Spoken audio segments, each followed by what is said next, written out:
Yep. Hey, Steven. Hey, Chelsea, how's it going? Oh, doing well. Just sitting outside a coffee shop here.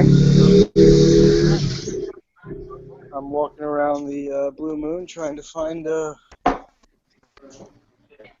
good seat. Yeah. What's the Blue Moon? So the Blue Moon is a little hostel in Lafayette, Yeah.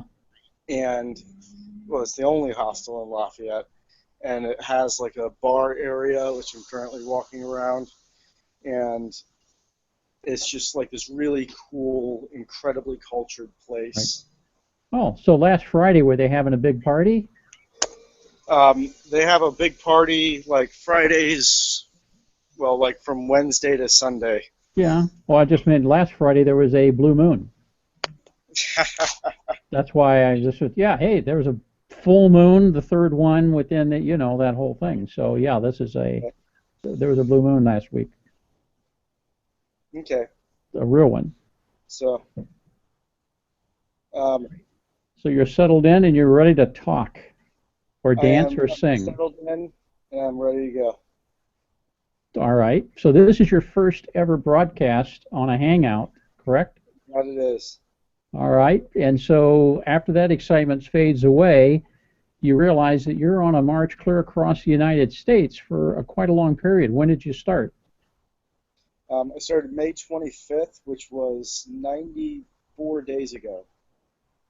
All right. And when do you think it's going to end? Probably around May 25th of next year. Wow. Okay. That's a lot of walking. So why did you even try this? I got very unhappy with my life, and I liked walking, I liked helping people, I liked meeting new people, so I wanted to travel and backpack. So I was like, okay, let's walk across the United States.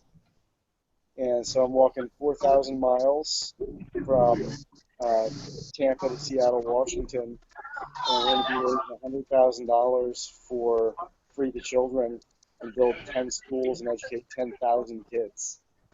Well, that's cool. That's cool. I see you decided to leave all of your life behind except stay immersed in technology. So what do you think this is going to do to help you with your goal? Well, it'll definitely help me meet a lot more people, um, and it's going to help me uh, just better communicate and get my message out there. Okay, so when you sit down at night and you're planning the next day, do you think, here's where I'm going to walk, and then here's where I'm going to communicate on social media, or do you just kind of just keep going? A lot of it has been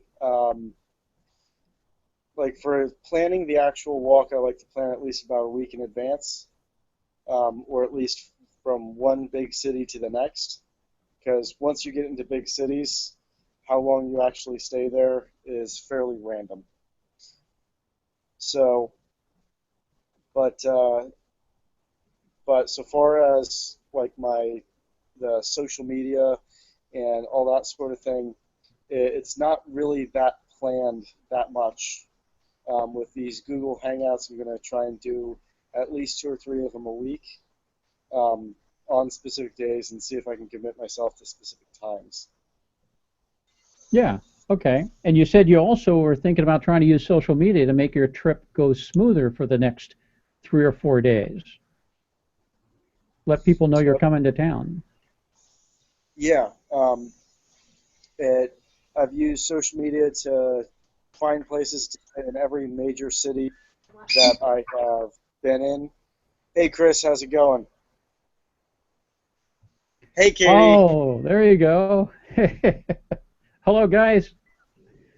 So, everybody who's on, this is Chris Krimitsos and Katie Krimitsos, and they were two of my best friends, and Chris was definitely a mentor to me before I left Tampa, and still is. So, and I believe that is Sammy, and I can't remember the other's name, We but don't have sound right now because I think they've joined without unmuting their microphone. okay. Yes, they got a So, little red Little red microphone that you click I on. just unmuted it. Hey, Jim, There thanks. you go. There you go. There we are. The other bird's name is Charlie. You missed our big screaming, Charlie. Steven. Hi, Steven, it's Rhonda. Hey, Rhonda. Okay, well, that's the show mascots. So now you have to leave them on screen. Even if you can't attend, you got to put the birds Yeah, up right. there. So, seems like we're getting a little bit of feedback from you guys. Would you be able to turn your microphone off again? Sure. Yeah, there you go. That feedback's nice. Yeah. Okay, we got that settled. And by the way, I did mention TBBO about 20 minutes ago in the broadcast, just to let them know. Good.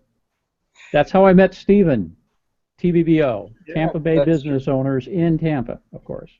It was the first business group that I ever joined, and it is still probably the best business group I've ever been to.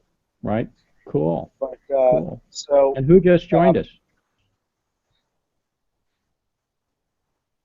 she joined without sound as well. Yeah. Hey, Betty.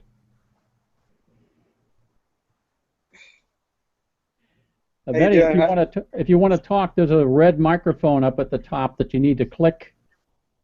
That lets your microphone come through. All right, that's There you better. go. This is Boom. my first hangout. Yeah. I met Good. Steven at TBBO also, and Steven, I'm excited to learn more about what you're doing. Yeah. So, Yeah.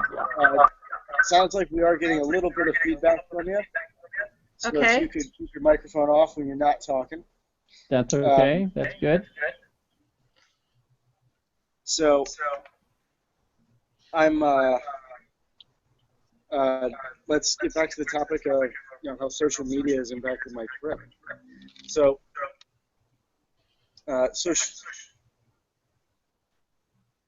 derailed, lost my train of thought a little bit. That's right. Take a moment. You're doing a lot of the work. I mean, I'm sure by now you're kind of winded. That's 94 days. Today was actually a rent day, and I went around to a B&I group and have been visiting the local restaurant. Because in Lafayette, you have, I believe it's one of the top 10 restaurant per capita areas in the United States. Okay. So Lots. you have like one restaurant to every like 10 people. It's craziness here. Wow. So like, where do you go for lunch? And it is incredibly difficult to decide because you have so many amazing places to go and to eat at. But so social media has really impacted my trip quite a bit because what I'll do is I'll use Facebook or I'll use Twitter to connect with people and get my friends to go, hey, I'm going to be in Lafayette. Do you guys know anybody in Lafayette? And I'm staying at the Blue Moon, which is a hostel in Lafayette. So it's like you have group community sleeping quarters and group community hangout areas and cooking areas. It's really cool. But the reason I'm staying here is because somebody on Reddit and then one of my friends and another friend of a friend of a friend were all like, you have to stay at the Blue Moon. It's like one of the staples of like Lafayette culture. And it's just everything here is just, it's hard to describe. It's just a really cool place to hang out. So, but a lot of the time what will happen is I'll contact a few of my friends and say, hey, this is the city that I'm going to next. Do you know anybody there? And they'll go through, they'll be like, oh yeah, I know this person, and then contact them, and often what will happen is they'll go, no, you can't quite stay with us, but I know somebody who might let you, and that will continue for like 1 to 4 times, so I end up staying with a friend of a friend of a friend. And it's just been an incredible trip, Right. and one of my favorite things about the entire trip has been my experience, like just understanding how incredible complete strangers can be. Cool. Well, now, have you had a chance to talk to too many people about your goal of, why you were even making the trip, the march? So I actually have had um, every person I talk to about that I'm uh, raising money to build 10 schools in India and educate 10,000 kids. I mean, it only costs like $10 to really educate a kid in India and get him a enough of an education to really have a to really dramatically change their life. So, and people respond incredibly well to that. In a lot of small towns, I've found that it about half of the time when I get to a small town, like people just start offering me places to stay. So about probably 20-30% of the time, I'm staying with somebody that I met like 2 or 3 hours ago that none of my friends know them. They're just awesome, genuine people. Well, that's good. That's good. Have you met anybody you would care to stay in touch with like every day? Um, I've met a few people,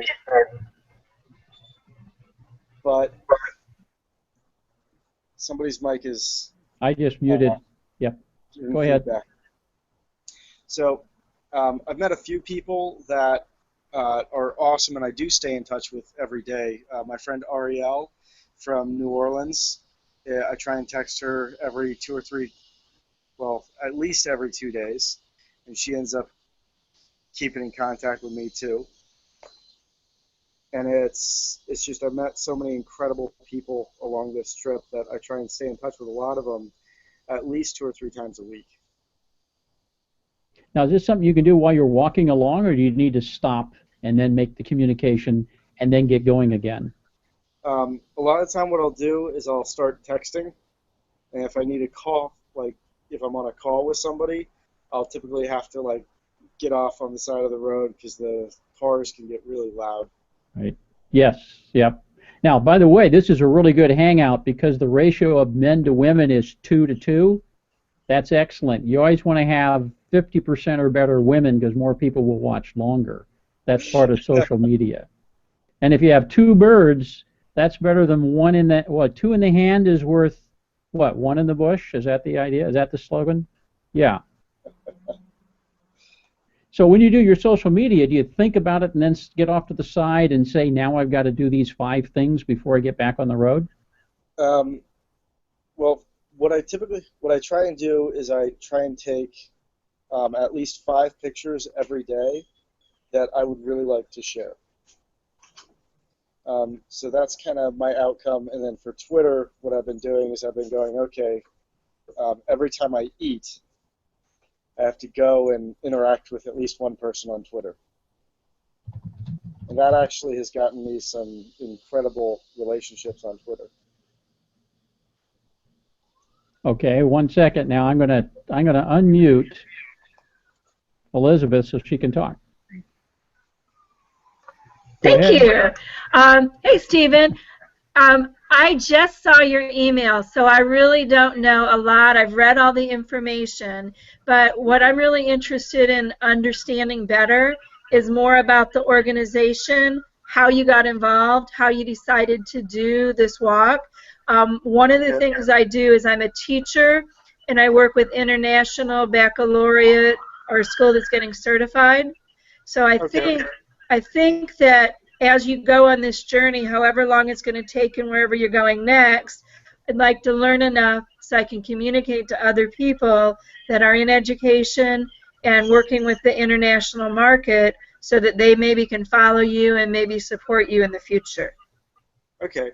So the organization that will be building the schools is called Free the Children. Now, how Free the Children started was you had the founder, when he was first inspired, was actually 12 years old. He had gone to India and he met children who worked in a sweatshop.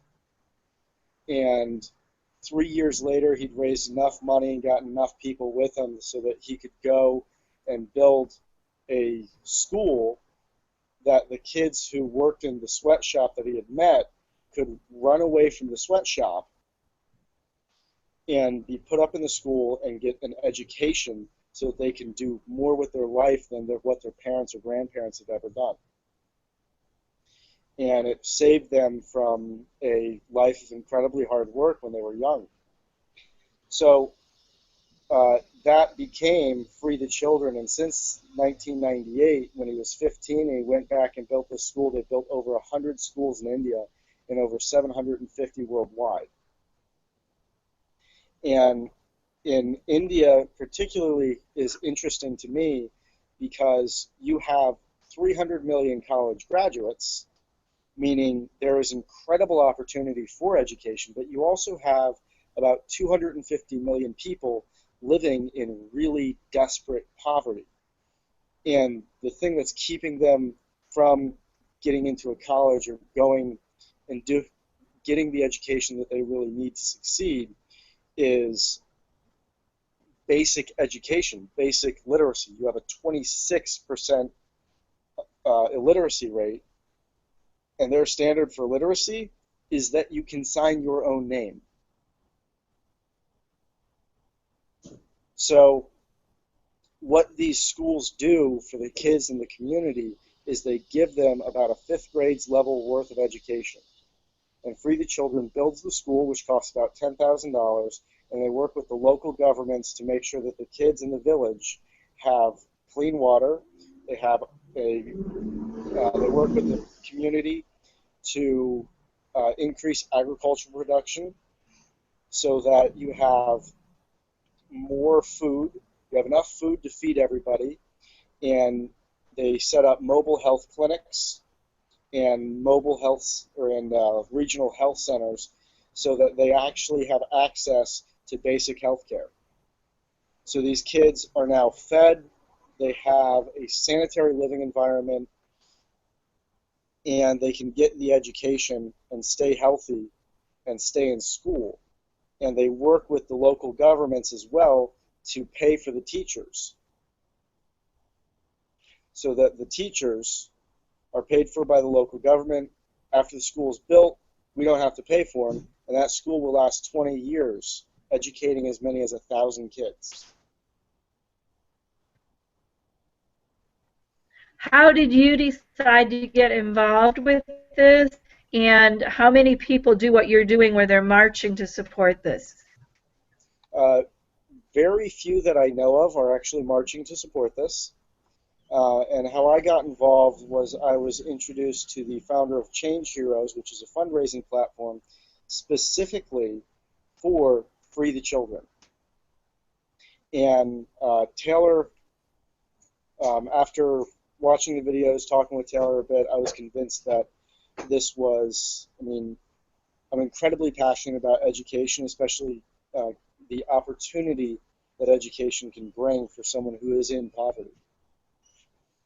So it really spoke to me, and it really allowed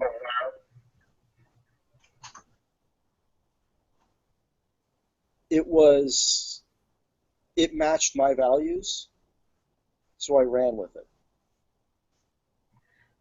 And it has been a passion for me ever since I started this march. This March, okay. And what is the name again of the organization? I guess Taylor's the person that was 12 when he visited India, and then at 15 went back and built schools? So Taylor Convoy founded ChangeHeroes.com. That is a fundraising platform, because Taylor believes fundraising for charities is very broken. I believe Craig was the person who was 12 and went over. He founded Free the Children, which is the charity that I'm working with. So Taylor was the one who inspired me. Craig is the founder of Free the Children. Where do you go next? And tell us how we support your trip.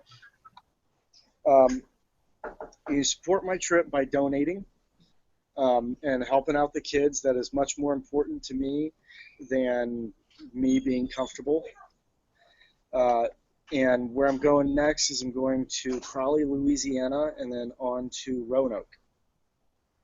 And actually, I will probably be working the oil fields in Roanoke for a little bit, and then donating a significant portion of that money that I make in the oil fields. And that was an interesting story about how I got that introduction, because I know a man named Bill who owns some oil fields, and he said, "Hey, when you're in Roanoke, you can stay with me. You can work the field. I'll pay you for it." So Is that Roanoke, Louisiana? I'm thinking Virginia. I don't think you're going to Virginia. Roanoke, Louisiana. I don't think there's a lot of oil fields in Roanoke, Virginia. No.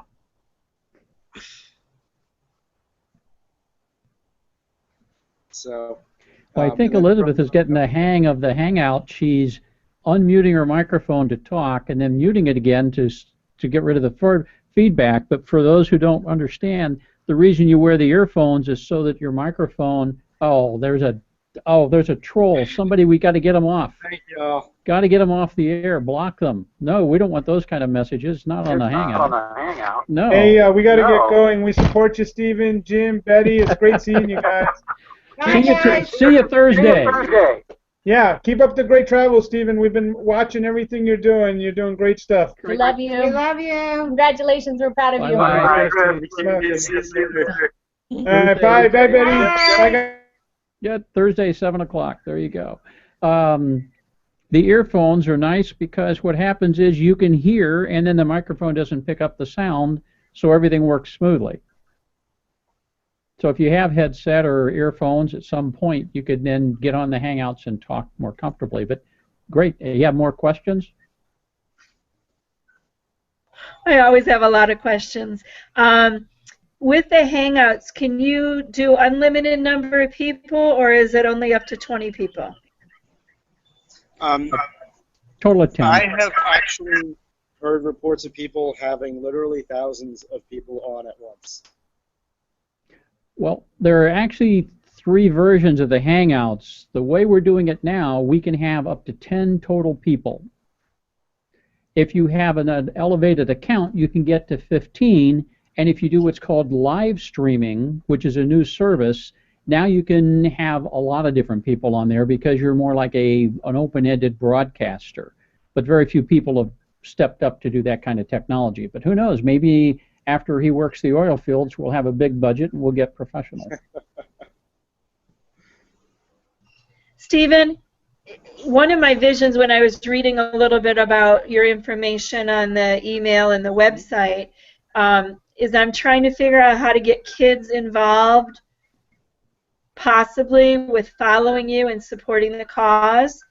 Okay. And so what I'm trying to think of is if you stopped at schools through your journey and you were able to involve kids in your Hangouts or in the project, that might be an interesting twist for you.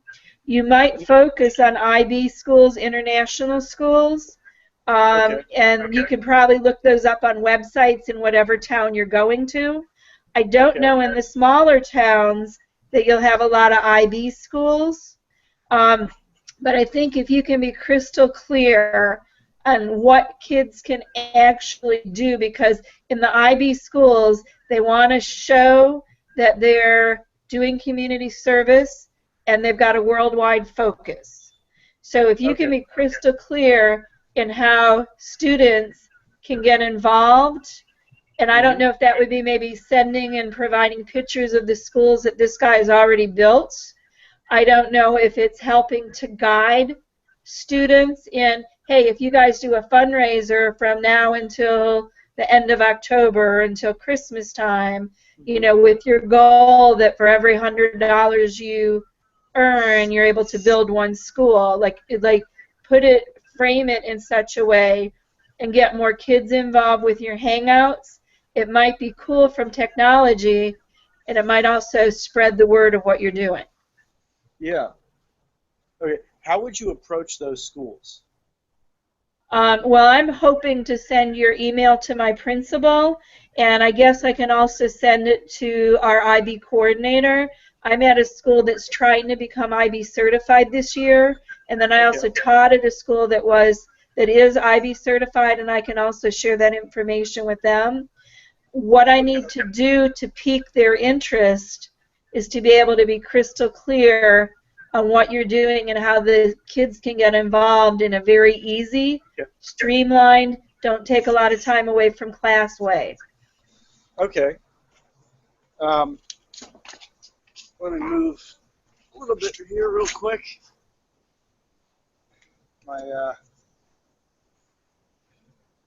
My phone wasn't fully charged before we started.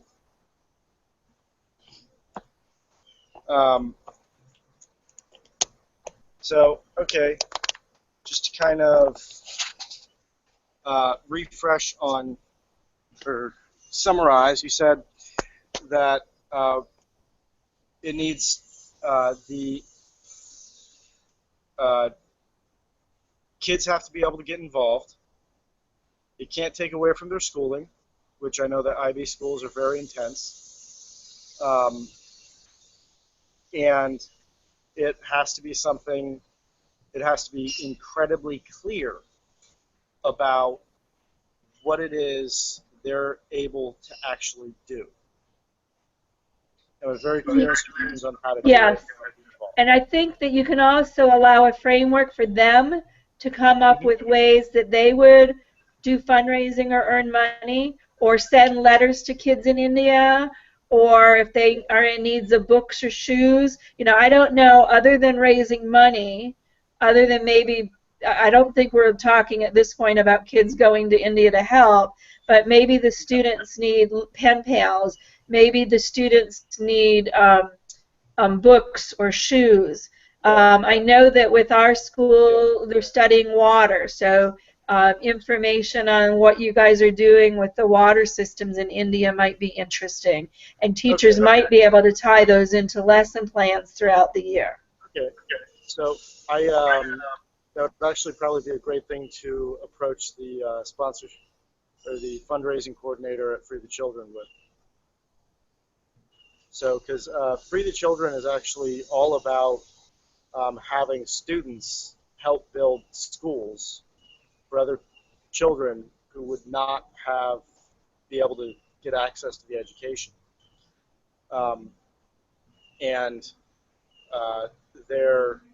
Their current thing is, okay, it costs $10,000 to build a school, so they're challenging schools to build a school. And then the other question I would have at this point is, are you getting local media involved, like when you go to these little towns? Because I think your story is an amazing story, and I think you could somehow tap into like News Channel 9 or the different, maybe even national networks that could follow you through your journey over however long it's going to be, where you can invite people to your hangout. And I know that this is kind of like a new thing, but 94 days already, congratulations, that's amazing. And then I came in late, so I didn't meet the gentleman with March for Kids, but I'm assuming you, sir, are... March for Kids is you? Yep. Okay. So I didn't yet meet our other TBBO member. But how long will you, Stephen, be on this journey, and when do you plan to be in Seattle? The journey is going to take a full year. So I left March 25th, and I'm going to hope to get there by March 25th. Or not March, May 25th. So left on May 25th, hoping to get there by May 25th, which means across Texas I will probably be running, not walking. And I have a friend that I taught with here at an IB school that just moved out to Seattle, so I'll also let him know that, because it might be cool if it works at his school for the kids to follow you, and then for you to be able to visit when you get out to Seattle. So I'll send him some information, and if that's a connection, I'll let you know. Right. Okay. And then, well, the good part about what Stephen's doing is anybody can march for 93 days, but 94 is a different thing altogether.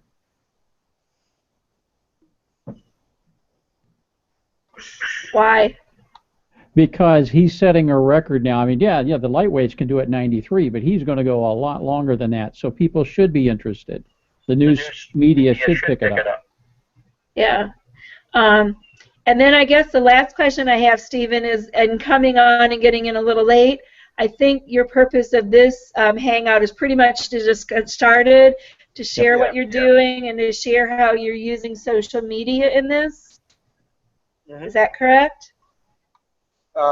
Yeah, and it's a lot of it was to kind of get feedback and see kind of what people want to see on these shows, because I've done like a lot of interesting things. I have some ideas, but I have really no idea what I'm doing. I would suggest, if it's allowed by teachers, and you might be luckier at private schools than at public, but I would think that one of the things that will bring a good cause to you is to visit schools in each of the areas you go. Even if you have a little video where the kids aren't even on Hangout for a minute or two, that you can like get kids face to face, that might be a very cool thing to do. There's another idea I have, and then I'll hush for today because I'm throwing a lot at you. There's an organization called IEarn.org, and that particular organization is based in New York and has been around for at least 50 years, and they do collaborative projects with kids in different countries. I've done 2 projects with them 6 or 8 years ago, but that might be another really interesting connection for what you're doing. Okay. Can you say that again? IEarn, E-I, small I, capital EARN.org. Okay. Awesome. And I'll text it into just in case it's something you want to check out. And then, do you have these recordings? Like, are they archived? Can people come back and watch any of your segments? Yes, they will be able to. This is my first segment, so, yeah, they'll be able to come back and watch these. And what we're also planning on doing is breaking up the videos into smaller pieces that are very focused, so that people don't have to watch, a 35, 40-minute video in order to get to a few good pieces, or to get to the few pieces that they really want to see. So what we're going to do is we're going to break it up into those little pieces that people would be searching for, people would be more interested in seeing. Sure. So when Stephen's standing in a thunderstorm with lightning crackling around, the kids want to watch that one because he's really scared. Then the one talking about international peace and harmony, they don't care.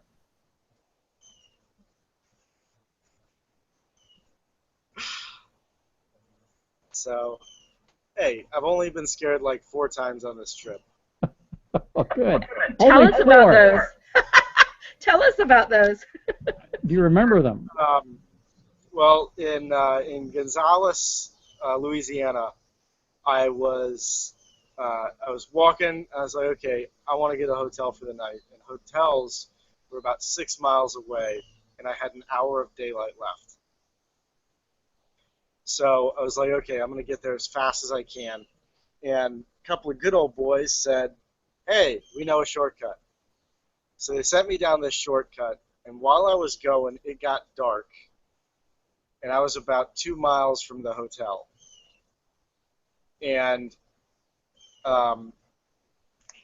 I came out onto this road, and not only did it have no shoulders, but the grass on the side dropped off into ditches. So I'm like, okay, great. And there are, like, it's a backcountry road, but you wouldn't know based on the amount of traffic.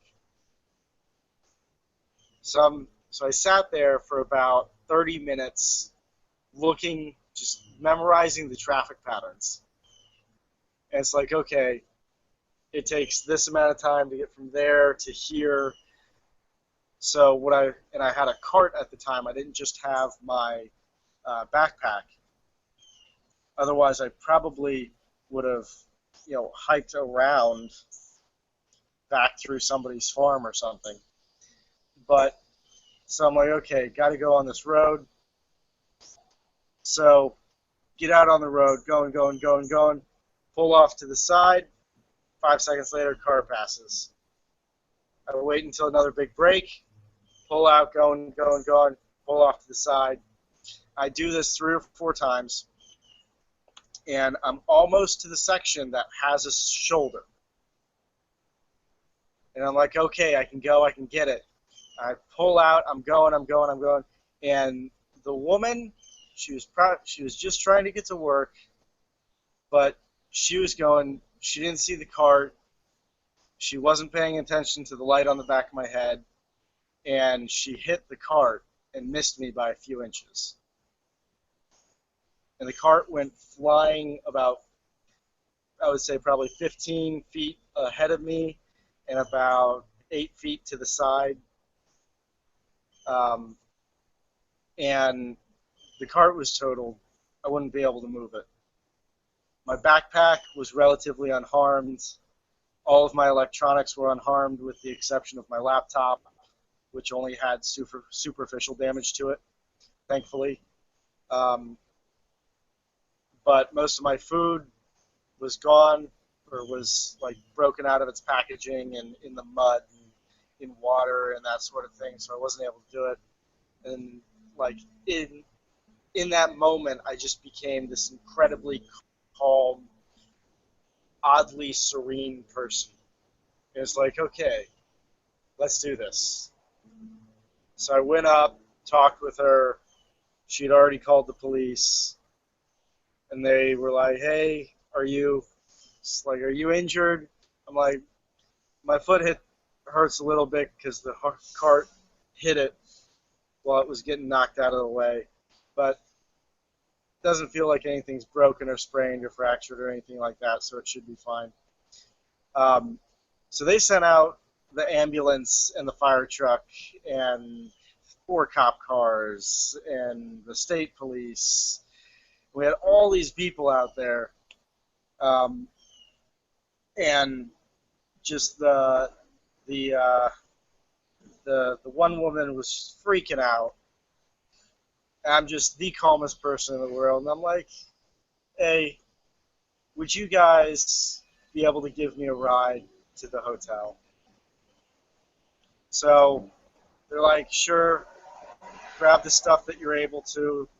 So I grabbed all the stuff that wasn't gone,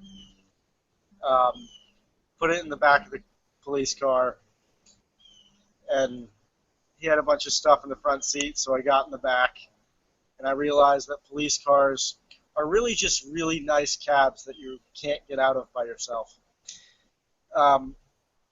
So they drove me there. Well, he just dropped off because of either his battery or his connection. So his story is he lived to tell about it. We know that part.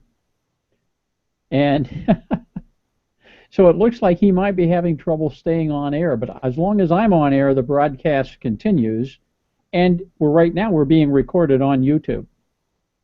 So you've never been on a Hangout before, correct? Well, this is interesting technology. Interesting technology because people can come and go and talk, and you can have 2 basic kinds. One is that you're just talking with each other. There's no recording. Nobody can see it anywhere. Okay. Or the one we're doing now, which is a live broadcast. Okay. Okay. So you said this will be on YouTube, or it's going on YouTube now. YouTube doesn't do live streaming, does it? Oh yeah, that's what this is, live streaming. Google owns both. Okay. Okay. So the reason you do a Hangout on air is to live stream using YouTube. Gotcha. Okay, that's interesting. And Stephen, other than I think you're back, right? Can you hear me? Yes. We can hear you. What information, other than the website you sent me, would I need to share with other people, or would that be sufficient? That is the information that I have. Okay. Is there any information that you would suggest? At this point, no, but if I come up with anything else, I'll let you know. And you're planning to do these hangouts, you said Tuesday, 3 times a week? Tuesday, Thursday, and Saturday. So Tuesday and Thursday are going to be at 7 p.m. because that'll force me to stop walking before dark. Smart. And then Saturdays are going to be at, what, 3 or 4? Jim? 3 or 4 should be pretty good. We'll let the audience tell you. People can tweet and Facebook to say we'd like it at 1 if they really want to have a 1 o'clock session with you. Okay. So we're going to do a 1 o'clock session. That's Eastern Daylight Time at the moment. Yeah. So we're going to kind of keep it based on Eastern Time. Correct. Just because me changing time zones make it a little confusing. So right. We'll keep it on home time. And daylight savings time will change, another little issue at the end of October. So, you know, it's all that little fun and games, but it's a hangout. We'll just sit here for a while. Okay. Yes. You have to unmute to talk, Elizabeth. Thank you. That's okay. Okay. What is your Twitter handle and what is your hashtag on Twitter? I probably should make a hashtag on Twitter. And my handle is Stevens Quest because adventure wouldn't fit, and that will likely be changing to March for Kids. So for right now, Stephen Quest with a Q. We'll let people keep up with you. Quest. Or Stevens. So it's STEPHENS Quest. Gotcha. Thank you so much for being able to kind of reconnect with you and see what you've been up to and what you're doing. It sounds like just a very exciting adventure, and I wish you the best of luck, and I'll see you from time to time on the Hangouts. Thank you. Thank you, Jim. Nice meeting you. Nice meeting you. Look forward to seeing you the next time if possible. Thanks. So at the moment, Stephen, what's being recorded, I believe, is just your avatar because you're not getting a strong enough signal, but it could be just my connection. But we're still doing the Hangout. We can hear you. No, I'm having something or another go wrong with this. Okay. Do you want to end it for now because we've been at it for almost an hour? Yeah, let's end it here. And the next one's going to be at Thursday at 7 p.m. Eastern Time. Right. And will you be reciting the Gettysburg Address or something more interesting than that? What are you going to do for Thursday? Why should they tune in? I think I'm just going to be reciting the Gettysburg Address. Okay. Something exciting for everybody, all age groups. Good to hear. Or better yet, I could recite the general's speech at the Gettysburg Address. Oh, there you go. Okay. Which was 2.5 hours. All right. Well, that's certainly, you can do that because people can tune you out with Hangouts so easily. It's just scary. Right. But it's good classroom material. Hey, kids, watch this. Right. And so a lot of fun. So hopefully now, let's get the ball rolling here. We'll have more people just tuning in live, part of the broadcast. And if not, they can learn how to watch on YouTube or watch on that weird place called Google Plus. But it's all live streaming and to the world. So people in India could watch at the same time we're talking, Okay. So thanks so much, Jim.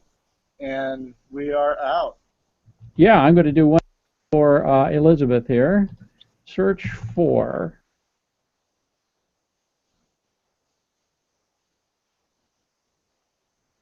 March.